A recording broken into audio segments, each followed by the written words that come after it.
Welcome, everyone. I want to ask that if you are not hoping to speak in this moment, you could mute yourself. Thanks for being here. We're going to give people a moment to continue to arrive.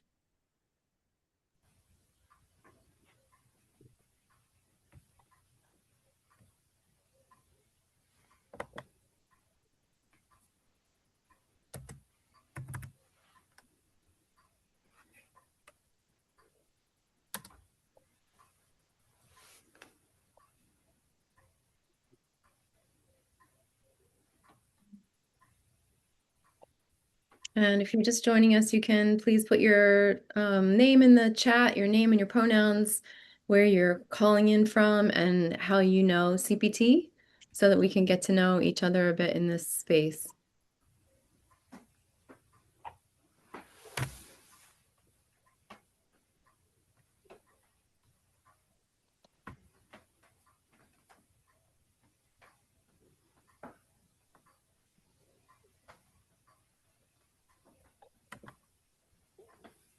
So many CPT connections here in the chat. That's really wonderful. Welcome.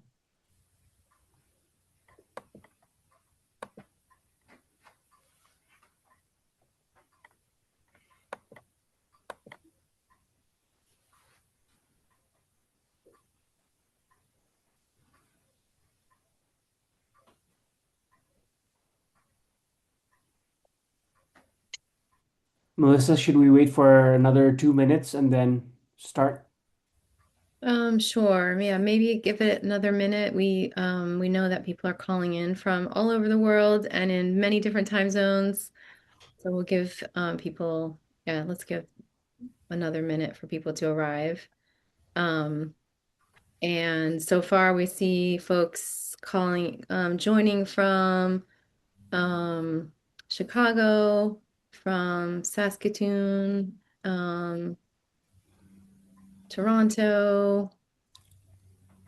We have reservists, we have former co-director of CPT, current CPTers who are here from Palestine, from other places around the world, Lynn from Philadelphia, um, Texas.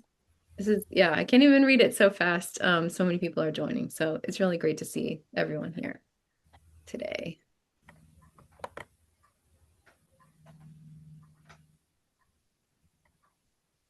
Yeah, I think we can go ahead and begin. And I think people will continue to join as we go. So my name is Melissa Berkey Gerard, and I live on Lenape land, known as Philadelphia, Pennsylvania. I'm the interim director of CPT for the past year, and I was the care coordinator for 5 years prior to that. We're really grateful that all of you have chosen to join us for an hour on Saturday for this conversation about CPT as we celebrate the work from 2025 with our annual report coming out. Peacemaking is long, slow work that requires a worldwide web of people, and all of you on the call today, CPTers who are here, former staffers, reservists, steering committee members, donors, and supporters, you're all strands of this worldwide web of peacemakers, and we hope that you're inspired by hearing about the impact of CPT and our partners today. So, what we are hoping to do today is really have a conversation, and we will spend some time hearing updates from the current CPT teams. Mark Fry will give us a brief update on our finances, and then we have a lot of time set aside for questions and conversations. We really are hoping that this feels like a comfortable virtual coffee date with one another. So please, if you've got questions, we'll have plenty of time to take your questions. And before we get started in our formal part of the program, I do want to take a moment of reflection. So before we begin to share our team updates. So I want to light this candle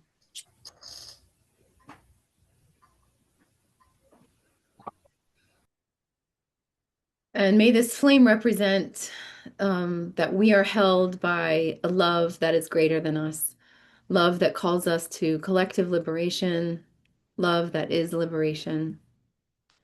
We want to take a moment to acknowledge the land that we live on, the indigenous people to that land, people who have traveled to that land.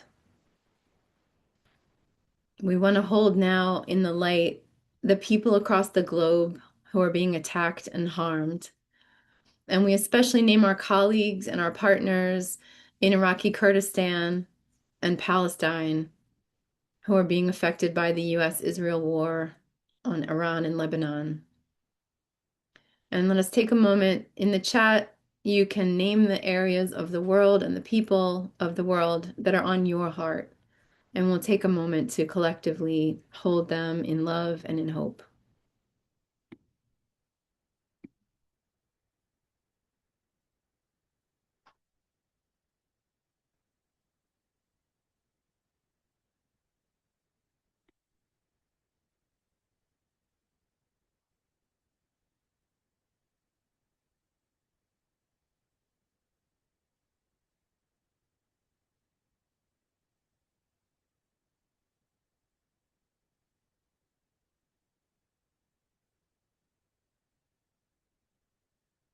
For Palestine, for Sudan and South Sudan, Palestine, Lebanon, Iran, Ukraine, Sudan, East Congo, Myanmar, Sudan and Yemen, Ukraine, Oak Flat,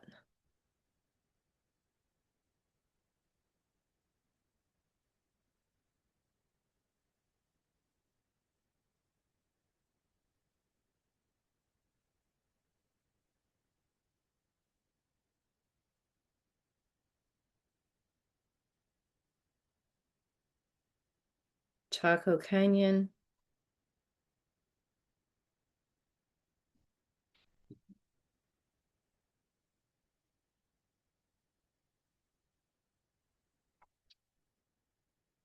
Thank you for bringing these places and these people into our minds and into our hearts, and we will continue to hold them through this conversation and as we end and go into our work in the rest of our days. Also, the last one is for Mother Earth. So thank you for taking a moment for this reflection.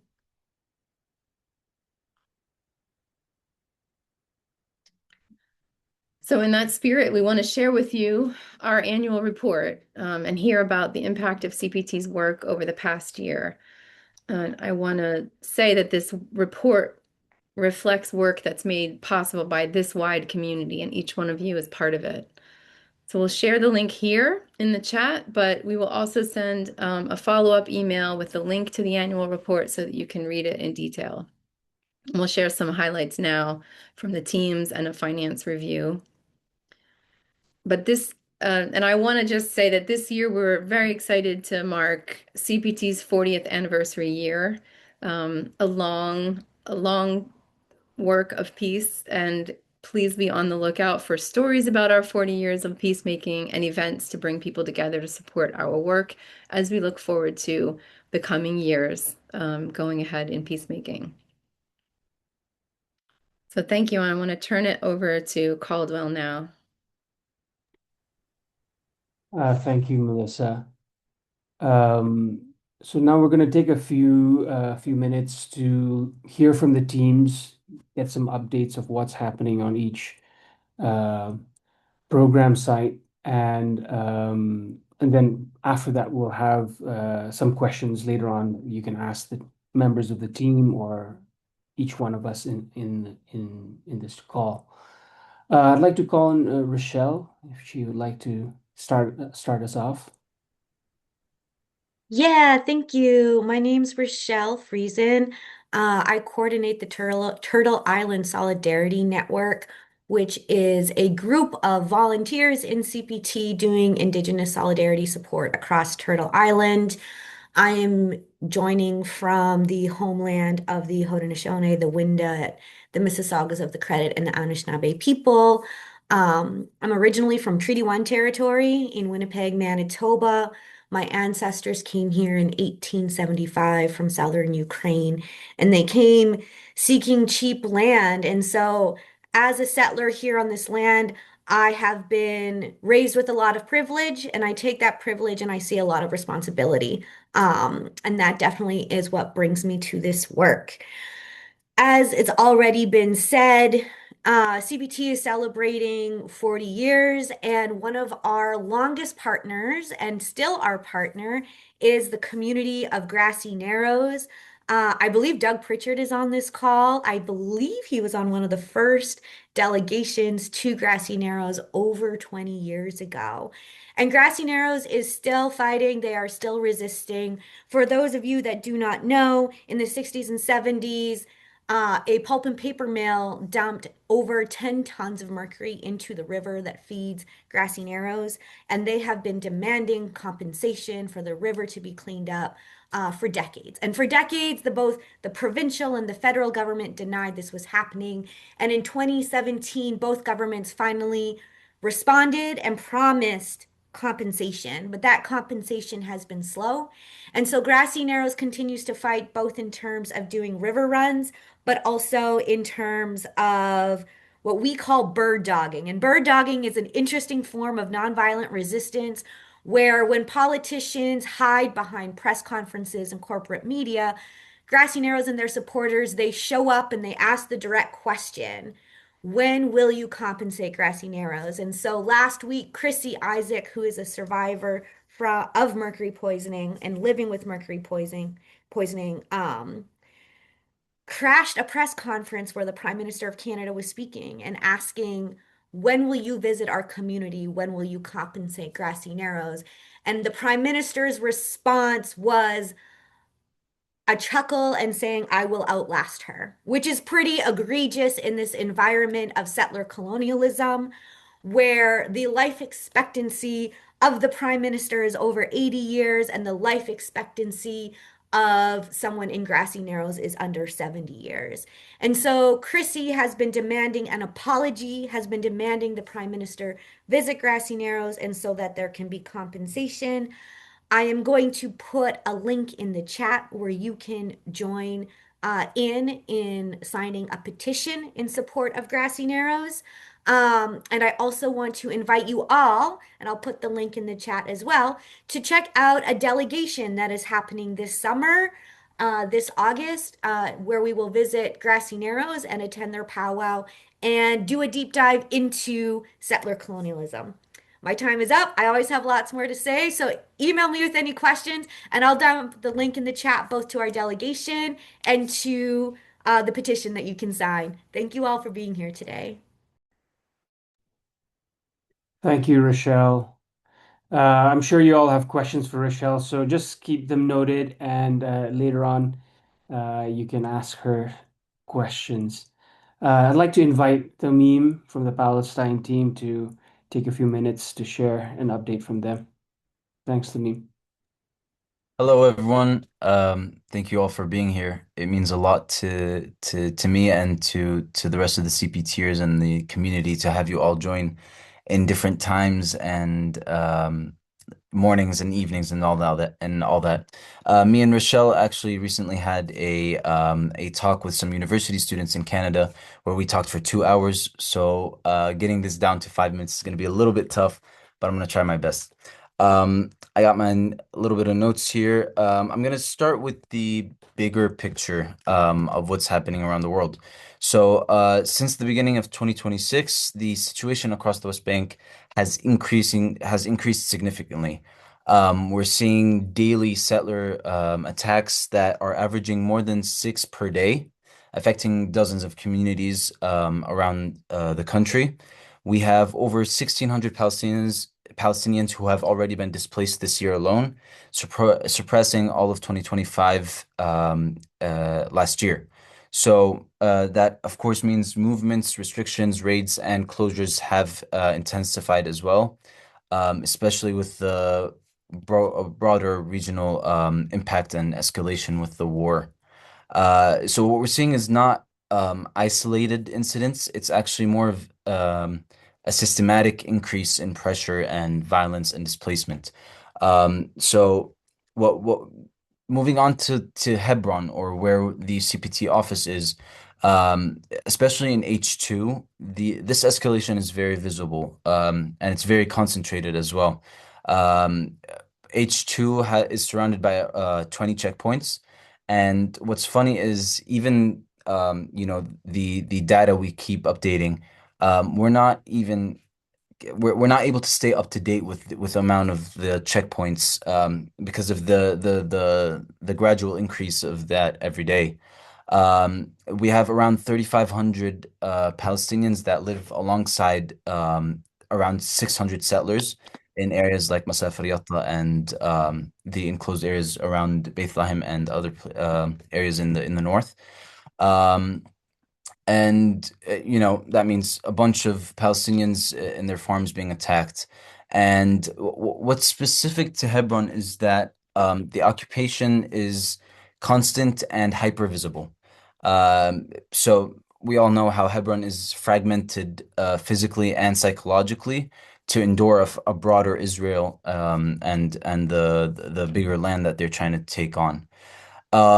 What it feels like in the CPT office is actually, me and my office mates, the team, we are actually in a constant state of alertness. We've had multiple occasions throughout the past couple months with the war, or the month, and it's we've had to evacuate the office multiple times, and it's just not looking as good as we would like it to be. And yeah, there's many incidents I could talk about maybe in the questions later, but to summarize, Hebron is today represents a micro body of the wider West Bank. So that means increased settler violence, tightening movement restrictions, and growing displacement pressures. And in reality, CPT's role in all of this is what remains critical, to be present, to be able to document, to be able to accompany, and to stand alongside these communities, especially facing this daily pressure. Thank you.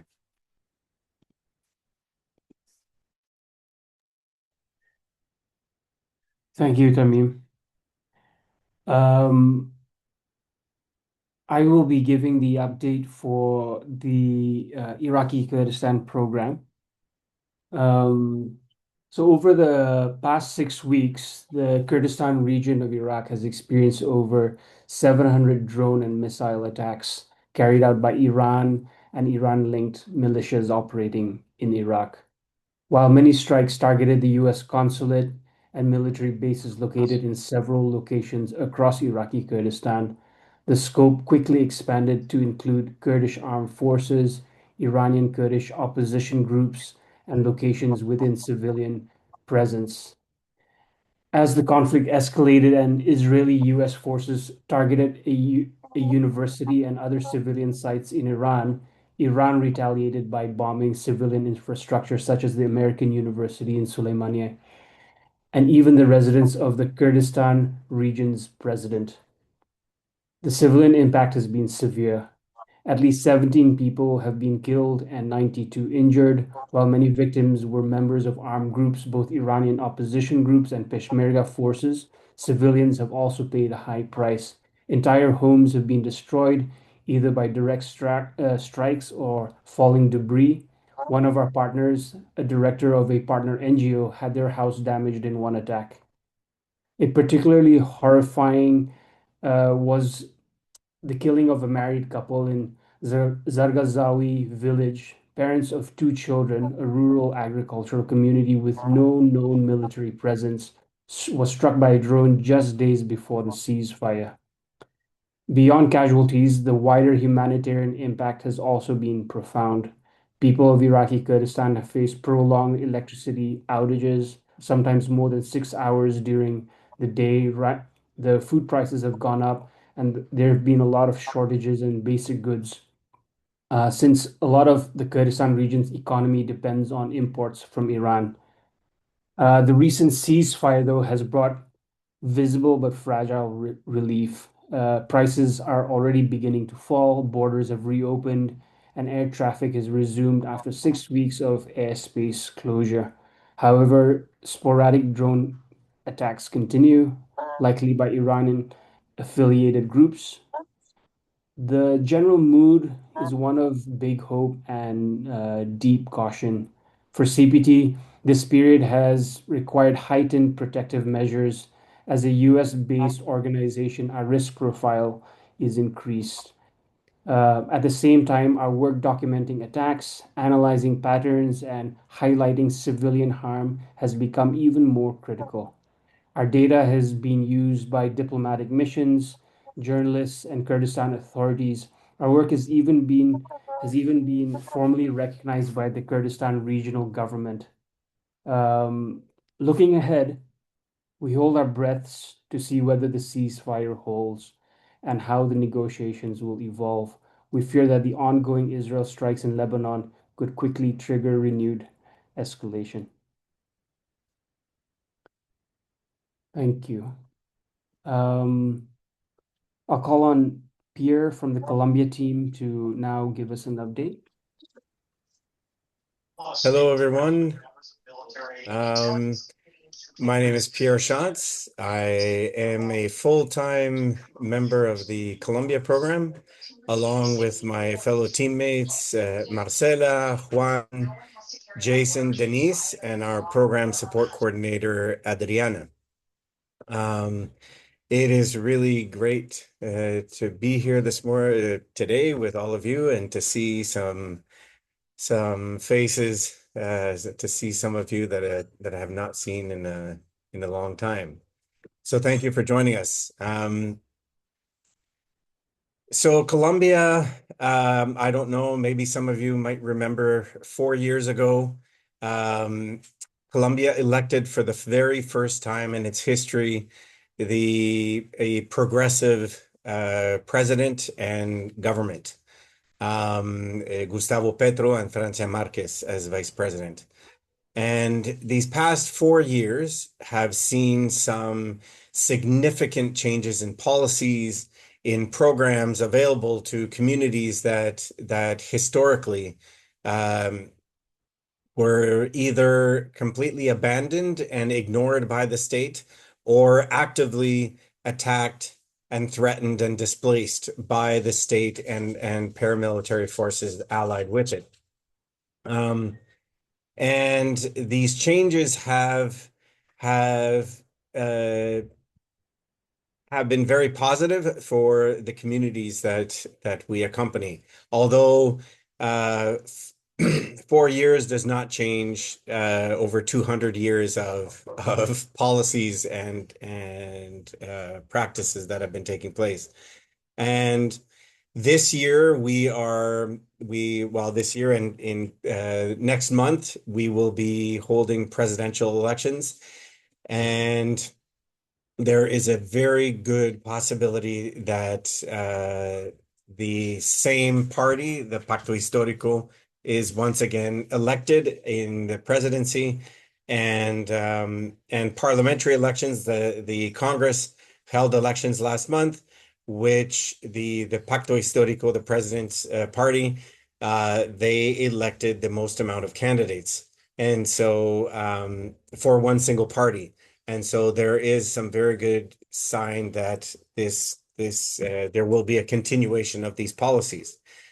How that has affected the community of El Guayabo that is our main partner. This is a very small community in the northern zone of Puerto Wilches municipality, the neighboring municipality of where we have our office in Barrancabermeja. And these are communities, as I mentioned, that were historically abandoned and victims of the armed social, economic, political conflict that Colombia has been living. These are communities that had no access and no voice to have their concerns heard. And little by little, El Guayabo, they have been able to, they've been empowered. Today, they are in a land process that where the government is soon to recognize their legal right to their land. They are also facing uh, the presence of armed groups, primarily the paramilitaries, the right-wing paramilitary groups that are operating within that area, um, and have pretty much all of the community action committees, which is the elected committees for each community. The paramilitaries have pretty much control over all of the community action committees, except for El Guayabo. The El Guayabo Community Action Committee has successfully, through different strategies, been able to um, tell them, because the paramilitaries will arrive in the community and will say, we need a list of all the children because at Christmas time we want to give presents to all the children in the community. But the president of the community has been able to confront them in a way that uh, demands respect, but also keeps them at bay. And she was able to tell them, um, I'm sorry, if you want to give gifts to the children here in the community, you can do that, but I cannot give you a list of the names because if I do that, I could go to jail. And I don't think that would be, that's not in my interest. I cannot do that. So please, if you want to give gifts to the children, do so. But I cannot collaborate with you in that. Also, with the help of a theater group here in Barranca, we've been doing activities with the children where through theater and playing and games, helping the children find spaces and young people find spaces and activities to be a part of so that strongly connects them to their community and in a way also prevents the forced recruitment of young children of young people and children into the armed groups because approximately over 20 young people have been forcefully recruited into the paramilitaries or the guerrilla groups. And often these numbers go unknown because parents don't want to report them out of fear that they could face legal consequences or threats from the opposing groups. Also, we've been doing workshops with the adults in helping the community strengthen their political understanding of the reality and their political rights. They're also looking at security issues and how to confront the situation that they are facing, the reality that they are facing. El Guayabo has now kind of become a beacon of light and an example of how you can struggle, your struggle in the midst of the presence of the armed actors, in the midst of political interests who want to displace you, and continue to remain in your territory at the same time. So thank you to all of you who are here today. Thank you to all of you who continue to support us, which in the end is how we can continue to be here and support our partners in El Guayabo. Thank you so much. Thank you, Pierre. I'll call on Melissa to give us an update from the Asian Migrant Solidarity team. Thank you. Yeah, the AMS team is on their break for the Orthodox Easter holiday. That team is very much focused on the issues of people who are being held accountable, who are being unjustly charged with crimes of smuggling, people who are migrants, who are people on the move, who are being pushed back by the Greek Coast Guard as they try to enter Europe through Lesbos or other Greek islands. And then people who are charged with being smugglers, who are just other people who are migrants in a boat. And when the boats arrive on the shores of Lesbos or other islands, the Greek Coast Guard chooses somebody who has been on the boat as and can says that they're a smuggler.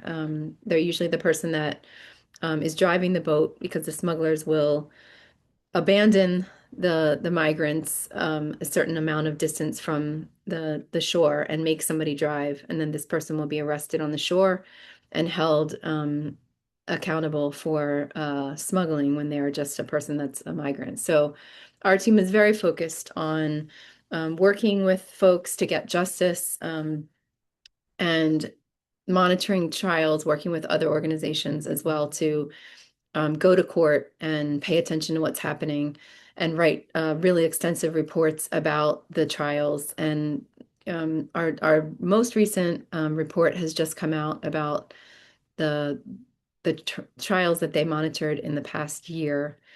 One of the things that happened last year that was really significant for this team in 2025 was their diligence alongside of other organizations in showing up at the trials and being present and holding them accountable, writing stories about it afterwards. We were able to begin. There was a precedent set that at one of the lower courts that people are no longer able to legally be held accountable for a crime when they're trying to migrate to a new place. So we're hoping that this new precedent that was set at a lower court will flow up to the higher courts within Greece so that more people will be able to be acquitted of this. And we have seen a number of acquittals. One was really significant a few weeks ago. A man who was arrested and charged with smuggling and charged with the murder of a number of people who were on the boat. His wife and child were on the boat and were killed, were drowned, and he was charged with smuggling because he was one of the only people that survived a boat crash, and he was acquitted of the crime just a few weeks ago. And this was a huge success and a real relief for our team, who had really gotten to know the person who was the driver for that. We also had a few of our colleagues who had been charged with a crime of supporting migrants. They were acquitted a number of weeks ago as well. So we can drop in the chat our latest trial monitoring report. In your free time, you can read 86 pages of details of what the group has done in terms of keeping track of all the trials. It's based on monitoring 123 criminal trials from last year, and the core charge of illegal transport was for 94% of these cases. So you can read that report. There's also an executive summary that's much shorter that will give you a sense of the importance of the work that AMS team is doing. Last year, we also published a large report on the building of a detention center called Vastria that is to be built on Lesbos. And our team and HIAS Greece has filed an administrative appeal before the Ministry of Environment and Energy against the environmental terms approval decision. And this appeal is saying you can't build this detention center because it's bad for the environment. And they're hoping to bring this to the highest court within Greece, feeling this irony of this is the only thing that they could, the main avenue that they could see to stop this detention center from being built was because of environmental concerns, and not human rights. So keep an eye out for more stories about that, but that is just some highlights from the Aegean Migrant Solidarity Team. Thank you. Thank you, Melissa. Well, I'll hand it over to Mark, who is going to take us through some of the numbers from CPT. Thank you, Mark.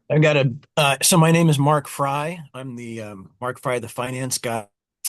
I joined CPT actually back in '97 with Pierre, so we've been around for decades. We're some of the long timers and increasingly some of the old timers.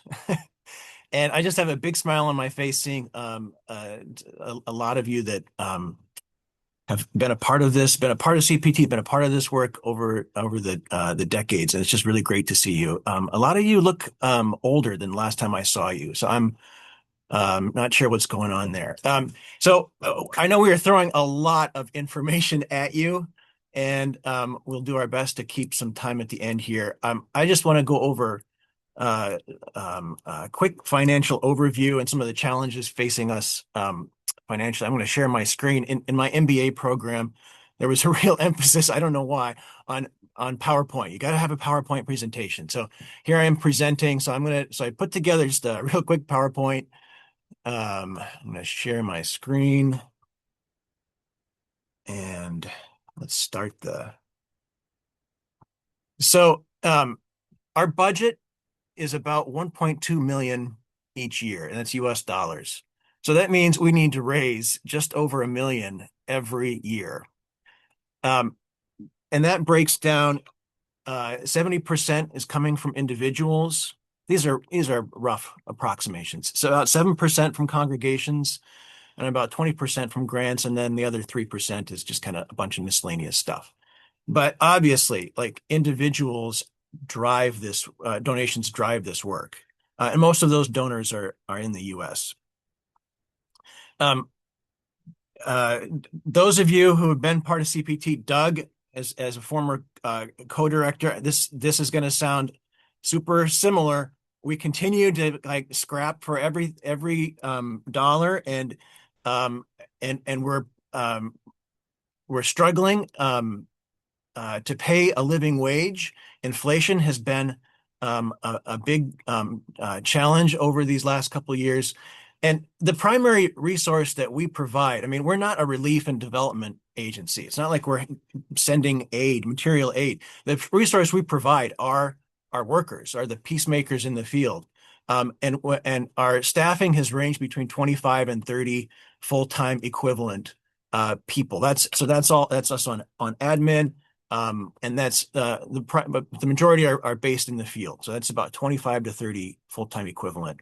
And for decades, we were paying our folks a subsistence stipend, and it even wasn't, and it was clear it was not enough to even help people get by. It just wasn't sustainable. So a couple of years ago, we made a commitment to pay a living wage, and it was a leap of faith. We weren't sure kind of financially exactly how we were going to do this. But it was something we needed to do in order to retain our workers. I mean, the subsistence wage just was not doable. No one's getting rich, but we are just barely getting by, getting a living wage now. And but one thing I just love about this organization is we provide 100% health care for our workers. So they're very minimal if out-of-pocket costs for health care. And it's a way we're trying to prioritize the health of our workers. We have cut things over the years really to the bone. This is a very, very lean organization. And when we are fully staffed at that 25 to 30 FTE, we run a deficit. A couple of years ago, we received a very large donation for us that we are gradually kind of drawing down. Our income is going up. Like our individual donations are increasing, but it is simply not enough to match the inflation that we're seeing globally. So, a lot of you on this call are donors. Donors are the lifeblood, and I know I'm hammering the kind of the inflation thing, but I just like because this is what I see in my job kind of every day. Like some of our donors have been super loyal and have been donating. I can't tell you how many I come across. Like somebody's been sending in $100 every year for the last literally 25 years, right? And we just we treasure that kind of support and that dedication. And $100 in 2010 to be 150 now in order to have the same purchasing power. If you're a larger donor, maybe you were donating 3,000 in 2010. 15 years later, it really needs to be 4,500 in order to maintain that same level of support in order for us to support our work in the field. Loyal donor base, our retention rate is over 60%. That means we're retaining about 60% of the donors that we had in the previous year. 60% donate again the next year. The baseline in the U.S. for a U.S.-based nonprofit is 45. So we have a really loyal donor base. Estate gifts are increasingly important. So if you are in kind of that phase of life where you're kind of thinking about estate planning, we would encourage you to think of CPT. Thanks for being a partner in this work. Donors, we've said it before, we could not do this work without you. So I'll stop there. Stop the share. And turn it over back to you, Caldwell.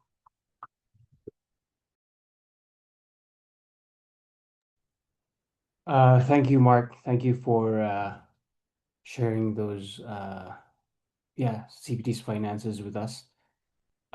We can take the next 15 to 20 minutes to answer questions that you might have.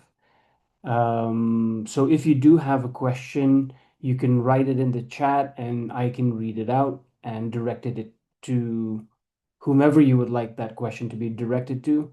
Or you could raise your little Zoom hand. You'll find it at the bottom under React. If you click on React, you'll see a raise hand option. So you could click on raise hand and I can then call on you to ask your question. Please try to keep your question short and brief. And also, you can also say who you're directing the question to. So we can start off with questions if you have any. Doug, thank you so much for being with us.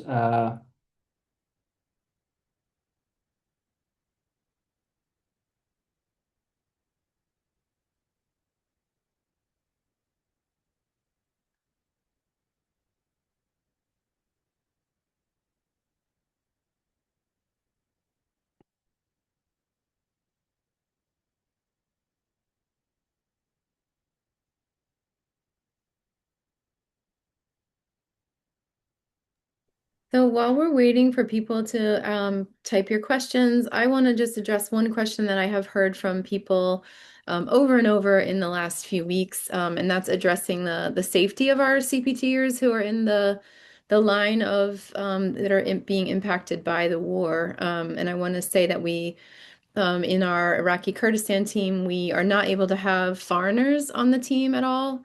We had to evacuate one person and and just hold off on other foreigners joining because of fear of them being targeted by Iran-backed militias. And in Palestine, our team, as Tamim said earlier, is really in a state of emergency and feeling on edge all the time. And I would say that, your support, writing notes of support to people that you know, or interacting with us on social media with our teams and just letting them know that you care about them and you're thinking about them is always helpful. We did have one team member who's in Palestine whose home was raided by soldiers a few nights ago, and her family was beaten and hurt, and they're all okay now. They're recovering, but we've had team members who were also detained in the last few months. Like things are really a lot more escalated than they have been even in the past year. So we welcome your care for them and it means a lot to interact with all of us on our social media and things like that to just let people know that we're not alone in this. Yeah, do people have questions?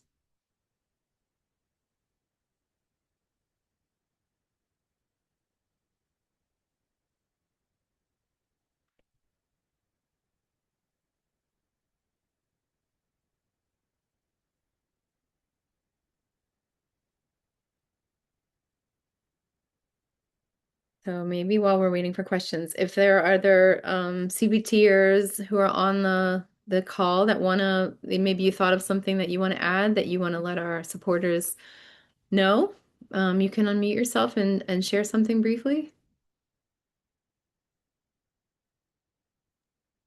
One thing I did just want to add, Like Tamim already said, we had a lot of fun this week doing a joint presentation this week for university students.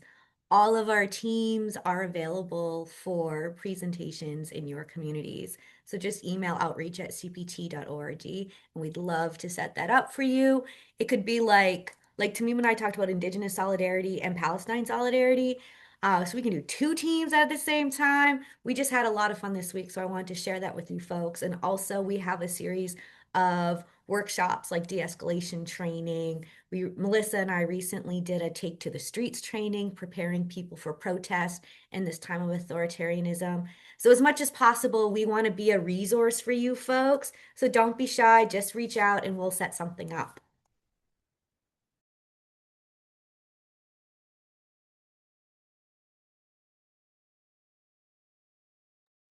I do believe we have a question in chat for a person who can answer. Yeah, it's Jane is asking, do any CPTers keep in touch with Las Abejas in Chiapas? I don't, who would like, does anyone, I don't have an answer to that. Does anyone have the answer to that? But I think the short answer, Jane, is no. I don't. I mean, it may be incidentally, but there's no kind of programmatic or structured way that we're staying in touch with Las Abejas. Las Abejas is a Catholic, the Catholic Christian pacifist community in the southern state of Chiapas in Mexico. And for years, CPT had an accompaniment presence with this community that had been displaced by paramilitary violence. And we would just be present in the community and accompany them when they would engage in community actions, pushing back against the militarism directed at them. But yeah, we haven't had program in that area for a long time. Yeah, great question.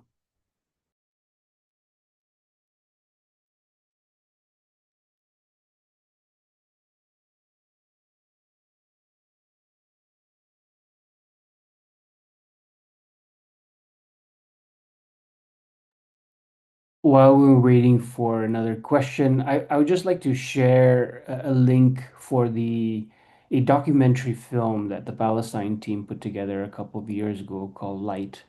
And it's been received really well all around. Many communities have screened it at churches, college groups, family gatherings, etc. So I'm going to just drop the link. You can watch the trailer there. And if you would like to screen it for your community or your family, you're most welcome to yeah, just you'll find all the information on the page.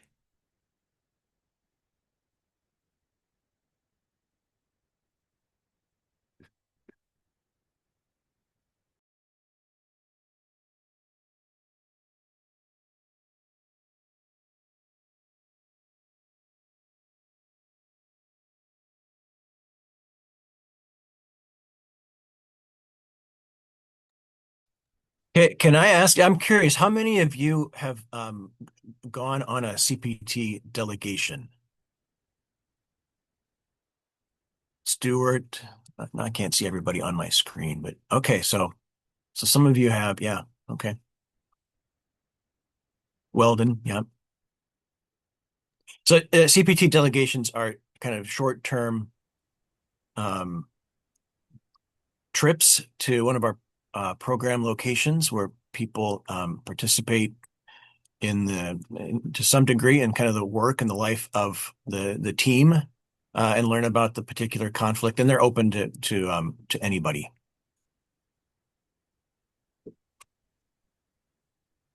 I was in Al Khalil, Hebron in November of 2024. It turned out to not be an official delegation because conditions were so uncertain, but it turned out to be more stable than anticipated. And so we ended up, a small group of us just had a really powerful experience being hosted by the team there. It's great to see Baha and who led us on amazing attempts to get through checkpoints and to visit friends and being prevented. And so it was a life-changing experience. And I'm very sorry to hear, I hope, very sorry to hear the duress and the threats that the team there is living under at this time. It's heartbreaking and also, I guess, not surprising. So really appreciate y'all, appreciate that team being there, and also that team, staying as well and staying as safe as possible.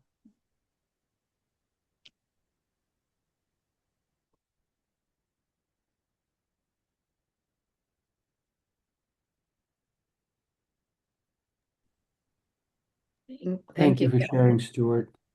Go ahead, Melissa. Yeah, I was just gonna say we have we have a delegation scheduled again for Palestine in the fall. There's a specialized delegation that's just for one group of people that was supposed to be in May, and we are re had to reschedule it because of the war.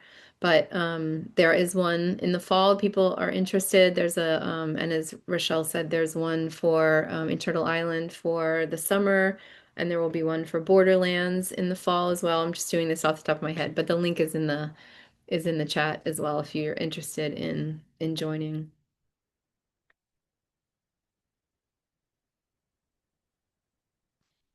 So maybe we'll take y'all are shy about your questions. Maybe we covered everything in our brief updates. But just maybe another minute if is a question or two, and then if not, we will say just a few more words to wrap it up. No questions, only love. Thank you for that comment from Stone. Very much appreciated. My heart is full from everyone taking the time to be here and hearing about what we're doing. It's very much appreciated.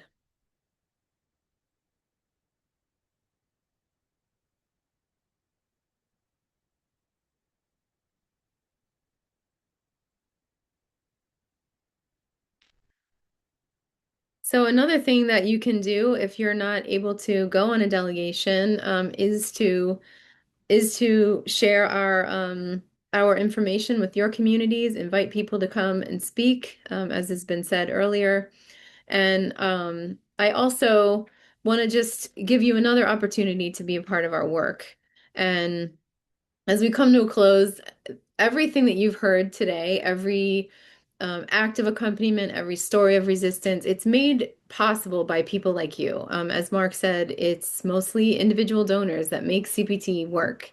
So this year marks CPT's 40th anniversary, and we're inviting our community to mark that by giving $40 or add any zeros to that if you'd like to. Any version of 40 that you would like to. So we want to invite you, if you're able, if it feels possible, to give a donation in honor of our 40th anniversary today. We would be so grateful for your support. And if you're not able to do that today, or you're already a donor, we really appreciate it. The link is in the chat if you want to consider that. We really appreciate it. I want to thank you for being here today and for taking your time. And just to say that this work is truly a work of this web of peacemakers across the world. And some of us are doing it on a daily basis as our vocation, and others, most of this web is people who are keeping us in mind and supporting us in other ways and helping to promote a vision of a world that moves towards collective liberation for all. So thank you for being a part of it. We really appreciate it. I wonder if anyone else from CPT wants to give any words, or if anyone wants to write anything in the chat, comments that you have that we can share with our other teammates, you can put any of your comments in the chat or unmute and say a few words of closing.